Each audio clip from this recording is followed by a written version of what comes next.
अभी तक तो हमने सोने और चांदी दोनों के प्राइस में ही उछाल देखी Now है। let's talk about gold.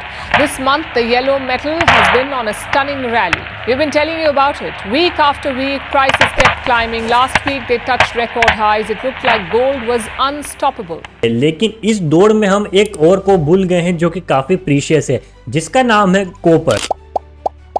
India में कॉपर की डिमांड नेक्स्ट 5 ईयर में 30% के CAGR की ग्रोथ दिखाई जा रही है। वहीं पर यूएस भी इंडिया को पीछे छोड़ने के लिए अपनी इस रेस को आगे बढ़ाता जा रहा है और तेजी से दौड़ता जा रहा है, जिसकी नेक्स्ट 5 ईयर की जो एक्सपेक्टेशन है वो 50% से भी ज्यादा ग्रोथ होने वाली है। और जब हम दो बड़े देश के बारे में बात कर लेते हैं तो तीसरे देश को कैसे भूल सकते हैं, चाइना।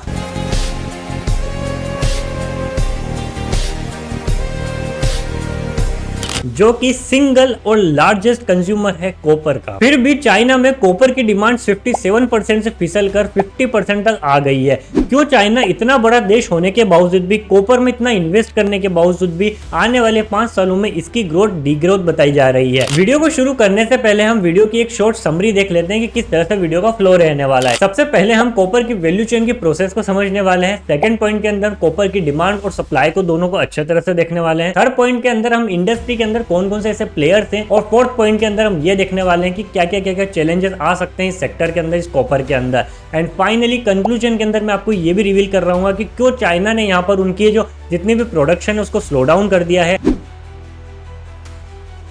सबसे पहले तो हमें यही समझ आता है कि कॉपर को माइन किया जाता होगा, लेकिन माइन करने से पहले भी एक्सप्लोर किया जाता है कि कहां पर कॉपर निकलने के चांसेस ज्यादा रहते हैं। सेकंड पॉइंट के अंदर एक्सट्रैक्शन किया जाता है और ओर को निकाला जाता है। थर्ड पॉइंट के अंदर जितना भी ओर हमारे पास कलेक्ट हुआ है उसको रिफाइन किया जाता है, स्मेल्टिंग किया जाता है और कैथोड की रोड बनाया जाता है। फोर्थ पॉइंट के अंदर सेमी प्रोडक्ट्स बनाए जाते हैं। जितना भी हमारे पास कैथोड यानी कि प्योर कॉपर आया है उससे हम वायर्स बनाते हैं, ट्यूब्स बनाते हैं। ये छोटी छोटी चीजों से सेमी प्रोडक्ट को इस्तेमाल करने के लिए तैयार किया जाता है। एंड सिक्स्थ लास्ट पॉइंट निकल आता है रिसाइकलिंग का। जितना भी वेस्ट कॉपर निकलता है उसको भी वापस उसी प्रोसेस पे दोहराया जाता है, जैसे कि रिफाइनिंग करना, स्मेल्टिंग करना, और वापस वही प्रोसेस जारी रहती है और हमको एक सेकंड कॉपर के नाम से भी कॉपर मिलता है। तो ये रही पूरी कॉपर की वैल्यू चेन की किस तरह से कॉपर बनता है। इंडिया के अंदर 68% कॉपर को माइन किया जाता है और 32% का जितना भी कॉपर उसको रिसाइकल करके सेकंड कॉपर के इस्तेमाल में यूज किया जाता है। अब हम सेकंड पॉइंट के ऊपर बढ़ते हैं और डिमांड और सप्लाई के बारे में बात करते हैं। और इंडिया अभी यहाँ पर ग्रोथ कर रहा है,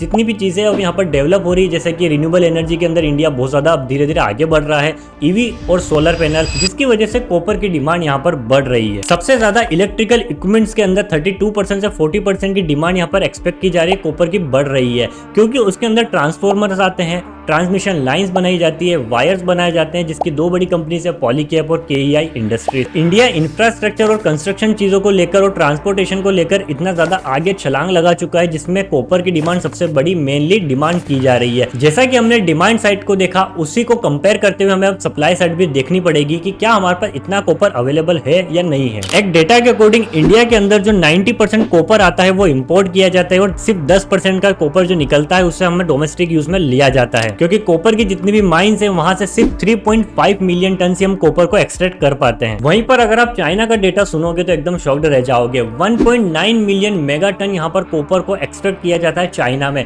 जो कि इंडिया से 1000 गुना टाइम्स ज्यादा है। तो यहाँ पर हमको सप्लाई साइड काफी ज्यादा लो और वीक दिख रही है, और इंडिया के अंदर जो राइज आया है कॉपर का वो सबसे ज्यादा हाई देखने को मिल रहा है। अब हम नेक्स्ट पॉइंट में बढ़ते हैं और बात करते हैं इंडस्ट्री के कौन कौन से ऐसे प्लेयर्स हैं और किस हिसाब से वो ग्रोथ दिखा रहे हैं। इंडिया में देखो कॉपर के मामले में सबसे बड़ी कंपनी गवर्नमेंट बेस्ड कंपनी है Hindustan copper limited. Second number पर हिंडल्को इंडस्ट्रीज भी आती है। थर्ड नंबर पर निकल कर आती है JSW की भी एक प्राइवेट कंपनी है, JSW ग्रुप की। और फोर्थ नंबर पर अभी 2024 से अडानी ग्रुप ने भी यहाँ पर कॉपर के एक्सट्रैक्शन के अंदर यहाँ पर स्मेल्टिंग का सबसे बड़ा प्लांट यहाँ पर खोल दिया है। सबसे पहले पॉइंट में हम कैपेसिटी को देखते हैं। हिंदुस्तान कॉपर का 3.5 मिलियन टन का यहाँ पर प्रोडक्शन है फाइनेंशियल ईयर 25 के अकॉर्डिंग। यही नेक्स्ट 5 ईयर में फाइनेंशियल ईयर 31 तक ये प्रोडक्शन इनको 12 मिलियन टन तक पहुंचाना है। इनका यह पूरा टारगेट यहाँ पर निकल कर आया है। वहीं पर अगर हम शेयर होल्डिंग की बात करें तो FIS ने अभी कंटिन्यूसली पिछले 3 महीने से स्टेक बढ़ा रही है हिंदुस्तान कॉपर के अंदर। 3% से 5% का स्टेक कर लिया है FIS ने। अब हम यहाँ पर कैपेक्स की बात करें तो लास्ट 4 ईयर के अंदर 425 करोड़ का कैपेक्स कर चुकी है हिंदुस्तान कॉपर लिमिटेड और नेक्स्ट 5 ईयर के अंदर 2000 करोड़ से भी ज्यादा का कैपेक्स करने की बात निकल कर आई है। और कंपनी के क्या फाइनेंशियल्स है, क्या फंडामेंटल्स है, अगर आपको इसका पूरा इन डिटेल में एनालिसिस चाहिए तो मुझे कमेंट सेक्शन में जरूर से बता देना। वीडियो में आगे बढ़ते हुए नेक्स्ट पॉइंट के बारे में बात करें तो चैलेंजेस का पॉइंट निकल कर आता है। सबसे पहला चैलेंज निकल कर आता है 90% इंडिया दूसरी कंट्रीज के ऊपर डिपेंड करता है इंपोर्ट करने के ऊपर। तो अगर ये नंबर 90% ही रह जाता है तो इंडिया के अंदर कॉपर के प्राइस को बढ़ना तो काफी दूर की बात है। कॉपर की जितनी भी डिमांड आ रही है उसके ऊपर भी हम सारी डिमांड डिपेंड हो जाएंगे दूसरी कंट्रीज के ऊपर। अगर यहाँ पर हमारा किसी कंट्रीज के साथ पॉलिटिकल इशू हो जाता है तो वहां से हमें इंपोर्ट नहीं कर पाएंगे हम कॉपर को। अगर इंपोर्ट भी करेंगे तो काफी ज्यादा हाई टैक्सेस के ऊपर हमें इंपोर्ट करना पड़ेगा। तो ये सबसे ज्यादा इफेक्ट करेगी ईवीज को, सोलर पैनल इंडस्ट्री को, रिन्यूएबल एनर्जी की इंडस्ट्री को इंडिया के अंदर। तो ये सबसे बड़ा एक और चैलेंज निकल कर आता है। अब हम यहाँ पर हमारे लास्ट पॉइंट के ऊपर बढ़े कंक्लूजन के ऊपर। तो यहाँ पर यही कंक्लूजन निकल कर आता है कि चाइना ने अपनी जितनी भी डिमांड है वो इसलिए स्लो डाउन कर दी है क्योंकि चाइना इंफ्रास्ट्रक्चर के अंदर, बिल्डिंग एंड कंस्ट्रक्शन के अंदर और इलेक्ट्रिकल इक्विपमेंट के अंदर वक्त से भी आगे है। अगर दूसरी कंट्रीज का जितना भी एक्सट्रैक्शन का हम जो इम्पोर्ट कर रहे हैं उसे अगर हम कम करेंगे या फिर हमें उतना इम्पोर्ट करने को ही नहीं मिलेगा तो कॉपर के प्राइस बढ़ने के चांसेस बढ़ जाएंगे। आई होप आपको ये वीडियो पसंद आई होगी, इन्फॉर्मेटिव लगी होगी, काफी कुछ सीखने को मिला होगा कॉपर के बारे में। आपके क्या थॉट्स मुझे कमेंट सेक्शन में जरूर बताना। पसंद आई हो वीडियो दोस्तों के साथ शेयर करना मत भूलना। मिलते हैं नेक्स्ट वाली वीडियो के अंदर, तब तक के लिए बाय बाय।